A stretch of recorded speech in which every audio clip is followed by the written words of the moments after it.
আসসালামু আলাইকুম সবাইকে। আপনারা সবাই কেমন আছেন? আশা করি আপনারা সবাই ভালো আছেন। অনেক দিন পরে ভিডিও নিয়ে আসলাম। ক্যাপশন দেখে বুঝতে পারছেন আমি iPhone 16 নিয়েছিলাম। তো ফ্রিতে, তাও আবার ফ্রিতে, জাপানের মতো একটা কান্ট্রিতে ফ্রিতে নিয়েছি। কীভাবে নিয়েছি আজকে ডিটেলস আপনাদেরকে সবাইকে জানাবো এবং বলবো এই যে iPhone 16, শুধু 16 Pro Max কিংবা Pro না।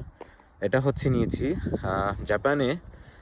বাংলাদেশের মতন যেমন রবি কিংবা এয়ারটেল বাংলালিংক কোম্পানি, তারপরে আপনার অন্যান্য যে কোম্পানিগুলো আছে, এরা হচ্ছে জাপানি এরকম সিম কোম্পানি অনেকগুলো আছে, ডোকোমো অ্যান্ড তারপরে হচ্ছে আপনার আহোমো, ডোকোমো, ইউকিউ, এইউ, বিভিন্ন টাইপের কোম্পানি আছে। তো তারা হচ্ছে কি আপনাকে কাস্টমার টানার জন্য, আপনি যদি ইউতে থাকেন তারা ইউকিউতে নিয়ে যাওয়ার জন্য আপনাকে অফার দিবে যে তুমি যদি ইউকিউতে চলে আসো তাহলে তোমাকে 20,000 টাকা দেওয়া হবে, 20,000 ইয়েন আর কি, জাপানিজ ইয়েনে। তুমি এখানে কোম্পানি থেকে এই কোম্পানি ছেড়ে আমাদের কোম্পানিতে চলে আসো। কিংবা তারা একটা অ্যান্ড্রয়েড ফোন আপনাকে অফার করবে যে অ্যান্ড্রয়েড একটা ফোন দিব, তুমি এই কোম্পানি থেকে আমাদের কোম্পানিতে তুমি চলে আসো, সে আমাদের ফ্যাসিলিটি আছে। তো দেখানোর পরে অনেকেই কোম্পানি চেঞ্জ করে এই কোম্পানিতে চলে আসে। সেম হচ্ছে আমি আইফোনটা যে নিয়েছি সেটা হচ্ছে আমি ছিলাম হচ্ছে ইউকিউ একটা কোম্পানিতে, সেটা থেকে নরিকাই করে মানে চেঞ্জ করে আমি চলে আসছি এখন ডোকোমো কোম্পানিতে। এই ডোকোমো কোম্পানিতে এটা হচ্ছে 24 মান্থ, মানে 24 মাসের জন্য আমাকে সেটটা দিয়েছে। সেটা হচ্ছে ইনস্টলমেন্টে কোনো টাকা নিবে না, খুব বেশি টাকা নেই।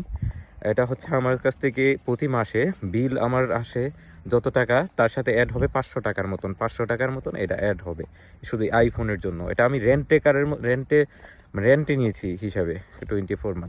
24 মান্থ চালানোর পরে যদি কোনো কারণে আমি সেটটাকে ফেরত না দিতে পারি তাদেরকে, তাহলে তারা আমার কাছ থেকে বাংলাদেশ টাকা 40 থেকে 50,000 টাকার মতন নিবে, মানে জাপানিজ ইয়েনে 60 থেকে 70,000 ইয়েন তারা আমার কাছ থেকে এটা নিবে 24 মান্থ পরে, যদি আমি সেট কোনোভাবে ফেরত না দিতে পারি। আর যদি ফেরত দিতে পারি অক্ষত অবস্থায়, তাহলে তারা আমার কাছ থেকে কোনো টাকা নেবে না, জাস্ট খালি সেটটা ফেরত নেবে।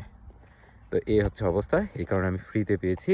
আপনাদেরকে আমি প্রমাণ দেখাবো কিভাবে পেলাম। আমার কাছে প্রমাণও আছে, রিসিট আছে, সেটা নিয়ে ভিডিও শেষ অংশে থাকবে আপনাদের।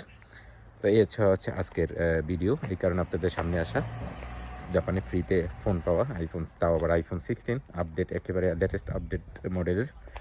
তো ফ্রিতে পেয়েছি। এই হচ্ছে, চলুন আমরা দেখি কীভাবে ট্রান্সফার করলাম। শপে আপনাদেরকে ঘুরাবো। তো ঠিক আছে, ভালো থাকেন, দেখতে থাকেন।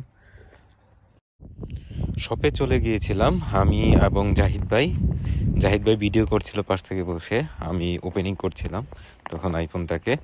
এই হচ্ছে iPhone 16 শপে আমি এবং জাহিদ ভাই। এটা হচ্ছে এই জাপানি ইয়ামাদা দেঙ্কিতে দিয়েছিল। এখন অফারটা আছে, আপনারা যারা আছেন জাপানে আছেন তারা একবার চেষ্টা করে দেখতে পারেন, হয়তো আপনি পেয়ে যেতে পারেন iPhone 16।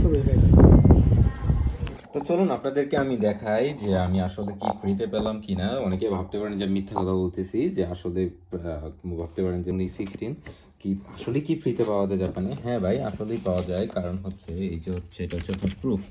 এটা হচ্ছে আপনার একটা রিসিট, মানি রিসিট, যেটা হচ্ছে আমার কাছ থেকে 0 ইয়েন নিয়েছে, যে 0 টাকা, মানে 0 ইয়েন নেওয়া। হ্যাঁ, এটা হচ্ছে আমি নিয়েছি ইয়ামাদা দেঙ্কি থেকে। জাপানের সব জায়গায় আছে, ইয়ামাদা দেঙ্কি থেকে নিয়েছি আমি এটা। এখানে হচ্ছে ইলেকট্রিক প্রোডাক্ট পাওয়া যায়। আর আমি যে কোম্পানি থেকে নিয়েছি, নরিটাই করছি, আমি হচ্ছে ইউপিতে ছিলাম, ডোকোমোতে আমি গিয়েছি ট্রান্সফার করে, সিম কোম্পানি।